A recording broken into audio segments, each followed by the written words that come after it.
अस्सलाम वालेकुम, मैं हूं हम्माद सोहेल और आप देख रहे हैं क्रिप्टोफिकर। आज हम क्रिप्टो की मार्केट से रिलेटेड कुछ अहम खबरों को डिस्कस करेंगे, साथ में थोड़ा सा इथीरियम को भी जो डिस्कस करेंगे। Ethereum developer decided on 8 proposal of the for the Shanghai update. अब शंघाई अपडेट में होना ये है कि जो इथीरियम 2.0 के लॉक इथीरियम वो रिलीज होंगे। इस पर हैवी सेल ऑफ प्रेशर जो इथीरियम में नजर आएगा। अब ये तमाम चीज़ें होने से पहले जो एक तरह का शंघाई जो है वो समझ लीजिए, यहाँ पर लिखा हुआ भी होगा शंघाई प्री शंघाई टेस्टनेट जो है वो लॉन्च होगा। इसके बाद जो है शंघाई अपग्रेड होगा। ओवरऑल यहाँ पे तमाम डिटेल्स मौजूद हैं, आप चाहे तो वीडियो पॉज करके भी जो है वो देख सकते हैं। इस न्यूज़ को या इस चीज़ को शेयर करने का मतलब ये है कि इनका ये कहना है कि release in the second half of the 2023 तब जो है वो राउंड अबाउट बिटकॉइन जो है वो रिकवरी ले रहा होगा। और बिटकॉइन ज़ाहिर बात उस दौरान रिकवरी ले रहा होगा और रिकवरी की पोजीशन में होगी क्रिप्टो ओवरऑल जो है वो, या वर्ल्ड स्टॉक को ले लें। अगर इस दौरान रिसेशन हो जाता है, काफ़ी बड़ा गैप है, तो मार्केट इतना टाइम बेयर मार्केट नहीं रह सकती है। कुछ ना कुछ जो है वो मार्केट रिलीफ लेगी। तो उस दौरान अगर रिलीफ हो रहा होगा और इथीरियम रिलीज हो जाते हैं तो जाहिर सी बात है वो एक सेल ऑफ प्रेशर जो इथीरियम को देखने को मिलेगा। और फिर इथीरियम की प्राइस जो है किस रेंज में जाती है, बिटकॉइन की डोमिनेंस के साथ वो किस तरीके से वेरिएट करती है, तमाम चीज़ें proof of work versus proof of stake पे जो है वो काफ़ी ज़्यादा डिपेंड होंगी। तो इथीरियम के हवाले से जो है वो इस चीज़ को आप ज़रूर नज़रों में रखिएगा कि शंघाई अपडेट ने अभी स्टिल आना है, जो कि आपको रियल इम्पैक्ट देगी। इस हवाले से एक स्टाइन किम को आप जो है वो फॉलो कर सकते हैं। इनकी कोई रिसेंट ट्वीट जो है इस हवाले से शंघाई अपडेट के हवाले से नहीं है। और टिम बिकाऊ का रिसेंटली जो है वो क्रिश्चियन किम का एक रिसेंटली ये है ट्वीट, जो कि 24 नवंबर को इथीरियम कोर डैप जो मीटिंग 150 एजेंट है, जिसमें तमाम चीज़ें डिस्कस हुई हैं, जिसमें शंघाई अपडेट वगैरह भी डिस्कस हुई है। गिटहब का यहाँ पे लिंक है, आप चाहें तो खुद भी जाकर जो है वो यहाँ पर देख सकते हैं। टिम बिकाऊ ज़्यादातर जो इथीरियम के हवाले से जो भी अपडेट्स वगैरह होती हैं, ऑफिशियल अनाउंसमेंट जो है वो टिम बिकाऊ डॉट ईथ से ही जो वो देखने को मिलती है। अब इथीरियम शंघाई अपडेट के हवाले से जो bitcoin is saving coin desk वगैरह ने भी जो इसी खबर को रिपोर्ट किया है। मार्क मॉस का ये कहना है कि क्रिप्टो रेगुलेशन के बाद जो है वो सिक्योरिटी एक्सचेंज कमीशन क्रिप्टो में वो बुल रन नहीं आने देगी, लेकिन बिटकॉइन में बुल रन आने से जो है वो नहीं रोका जा सकता। ओवरऑल कुछ इस किस्म की बात जो है मार्क मॉस ने की है। कुछ इसी किस्म की बात हम कुछ इस तरीके से करते हैं कि क्रिप्टो की रेगुलेशन जब हो जाएगी तो आधी आधी क्रिप्टो सिक्योरिटी एक्सचेंज कमीशन में चली जाएगी और आधी कमोडिटी फ्यूचर ट्रेडिंग कमीशन में चली जाएगी। फिर उस हिसाब से जो क्रिप्टो में गेन और लॉस जो है वो देखने को मिलेगा, जैसे proof of work versus proof of stake होता है। क्रिप्टो रेगुलेशन ज़रूर इम्पैक्ट करेगी और उसको इम्पैक्ट करना भी चाहिए। ज़ाहिर सी बात है कि काफ़ी सारी चीज़ें जब जो है वो क्लियर आउट हो जाएंगी क्रिप्टो रेगुलेशन के बाद यूएसए में, फिर वर्ल्ड वाइड चाइना और रशिया किस हिसाब से रेगुलेशन करते हैं उसका काफ़ी ज़्यादा इम्पैक्ट होगा। यूएसडीटी का प्राइस स्टिल जो मेंटेन है, इथीरियम कहीं ना कहीं अपने आपको बैलेंस आउट करने की कोशिश कर रहे हैं। ओवरऑल चीज़ें उसी तरीके से जिस तरीके से जो लास्ट वीक में थी। अगर डेली टाइम फ्रेम में देख लें तो मल्टीपल कॉइन्स में हमें गेन नज़र आता है, एफटीएम में गेन नज़र आता है। इसी के साथ अगर वीकली टाइम फ्रेम के हिसाब से देख लें तो इथीरियम 8% और बिटकॉइन ने 3.6% का गेन लिया है। मार्केट कैप से हट के देख लें तो multiple coins weekly time frame में जो गेन में नज़र आते हैं, इसमें हुबाई ग्लोबल और डॉज हब। हुबाई ग्लोबल क्यों है तो उसको भी मैं आपके साथ जो है शेयर करूँगा। उससे पहले थोड़ा सा देख लें क्रिप्टो का ओवरऑल फ्लो में क्या हो रहा है। तो यूएसडीटी से इन्वेस्टमेंट जो इथीरियम में आ रही है और यूएसडीटी से लोग बीयूएसडी में आ रहे हैं, और फिर उस बीयूएसडी से लोग जो है बाय आउट कर रहे हैं। कहीं ना कहीं हमें बाइनेंस का रोल नज़र आता है यूएसडीटी के अंदर। और बीटीसी से इन्वेस्टमेंट निकल के जो है वो मैक्सिमम इन्वेस्टमेंट यूएसडीटी में जा रही है और उसके बाद जो बीयूएसडी में जा रही है। तो बीयूएसडी कहीं ना कहीं जो वो यूएसडीटी की जगह जो है वो रिप्लेस कर रहा है। तो ज़ाहिर सी बात है कहीं ना कहीं यूएसडीटी में आने वाले वक्त में प्रेशर कम होगा और जो डिजिटल एसेट डिवाइड होगा यूएसडीटी वर्सेस बीयूएसडी और यूएसडीसी के दरमियान। और थोड़ा सा देख लें लोगों की इंटेंशन। 16 दिसंबर इंपॉर्टेंट डे होगा, आइदर कि 16 दिसंबर को जो बता था वॉल्यूम नहीं है, 9 दिसंबर को है। और 9 दिसंबर को काफ़ी ज़्यादा कॉल्स हैं। 9 दिसंबर को देखें 16,500 और मैक्सिमम प्राइस जो है वो यही नज़र आती है।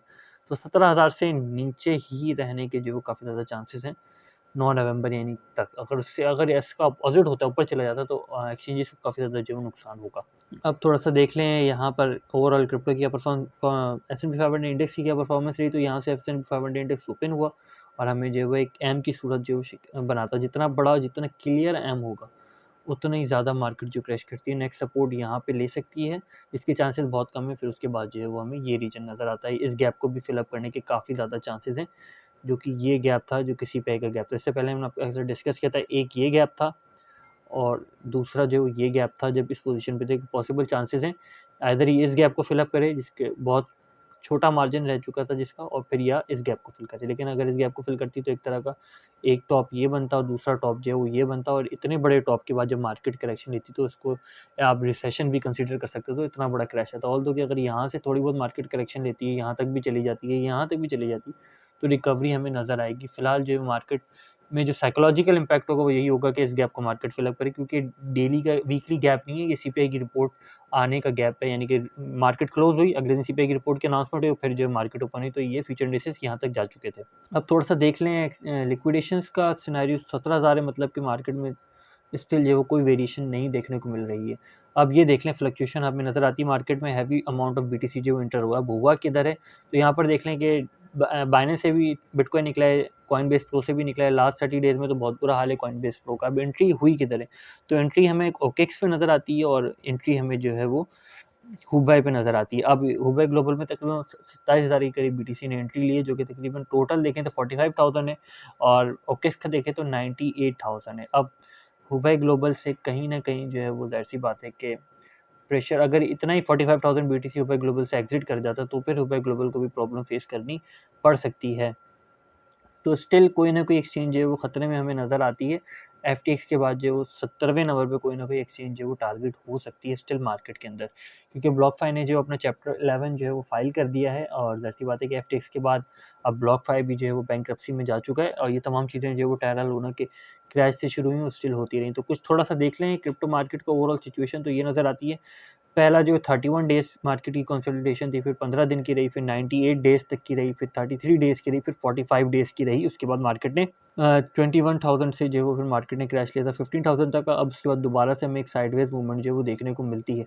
पॉसिबल चांसेस यही होते हैं कि जब इसके बाद दोबारा से मार्केट रिकवरी ले सकती है और इसी रेंज को जो मेंटेन करे, लेकिन जो 45 डेज़ की कंसोलिडेशन थी, एक तरह का जो होल्ड किया हुआ था रिटेलर ने, उन्होंने आके जो फिर 45 डेज़ बाद आप समझ सकते हैं कि उसको सेल ऑफ करना शुरू किया, और फिर क्रिप्टो जो है वो यानी कि 17,000 से नीचे जो 200 मूविंग एवरेज वीकली है उससे जो बिटकॉइन नीचे आ गया। अब थोड़ा सा यहाँ पे मैं आपके साथ शेयर करता चलूँ, तो इसको देख लें। हमें यहाँ पे हल्का सा बाइंग प्रेशर जो है वो देखने को मिलता है, और अगर वॉल्यूमेट्रिक सिचुएशन में देखें तो स्टिल पॉइंट ऑफ कंट्रोल 16,000, और नेक्स्ट पॉइंट ऑफ कंट्रोल जो बनाने की कोशिश की जा सकती है वो 15,600 तक भी जो बिटकॉइन को मेंटेन रखने की कोशिश की जा सकती है। अगर हम देखें तो 300 मूविंग एवरेज स्टिल जो है वो स्ट्रॉन्ग रेजिस्टेंस की तौर पे जो है वो काम कर रहा है, लेकिन सिचुएशन ज़ाहिर-सी बात है अनक्लियर होती है। इसको मैं कुछ इस तरीके से रिप्रेज़ेंट करूँ कि ज़ाहिर-सी बात है जब ये रेजिस्टेंस है तो कुछ ना कुछ बॉटम होगा। 300 मूविंग एवरेज रेजिस्टेंस है, ज़ाहिर-सी बात है 600 मूविंग एवरेज ले लें, जो कि हमें कंसिडरेबल जो है वो बॉटम नज़र आता है या सपोर्ट नज़र आती है नेक्स्ट। अगर यहाँ से गिरेगा, ज़ाहिर-सी बात है यहाँ से गिरेगा तो कहीं न कहीं किसी न किसी पॉइंट पे तो सपोर्ट मेंटेन करने के चांसेस हैं। तो यहाँ पर अगर मैं इसको तो उसको वीकली टाइम फ्रेम में ये bitcoin brave new coin liquidity index for bitcoin, इसमें बिटकॉइन का पूरा डाटा हमें जो मिल जाता है। तो मूविंग एवरेज को थोड़ा सा देख लेते हैं, एम एस बीटा शोपी को निकालते हैं और मूविंग एवरेज को ऐड करते हैं यहाँ पे, और ज़रा सा एक छोटा सा चेक कर लेते हैं कि 600 मूविंग एवरेज जो है वो किस जगह पे हमें देखने को मिल रहा है। तो 600 मूविंग एवरेज कुछ इस जगह पे जो है वो हमें देखने को मिल रहा है, जो कि ये रेंज बनती है तकरीबन 9,272, जो कि नेक्स्ट सपोर्ट बिटकॉइन की साबित हो सकती है अगर 300 मूविंग एवरेज स्ट्रॉन्ग रेजिस्टेंस रहा तो। इन तमाम चीज़ों के बारे में आपकी जो भी राय कमेंट में ज़रूर मेंशन कीजिएगा। उससे पहले बिटकॉइन के स्कैटर्ड ऑर्डर्स को आप देख लें, तो कोई चीज़ स्टिल वही सिचुएशन है जो हमने तकरीबन वीकेंड से पहले आपके साथ शेयर की थी ऑर्डर्स की, और बाइंग ऑर्डर की भी वही सिचुएशन है। इन तमाम चीज़ों के बारे में आपकी जो भी राय कमेंट में ज़रूर मेंशन कीजिएगा। फिर वक्त तक के लिए इतना ही। इस फ़कीर को अपनी दुआ में याद रखिएगा। खुदा हाफ़िज़, नासिर फ़ी अमान अल्लाह।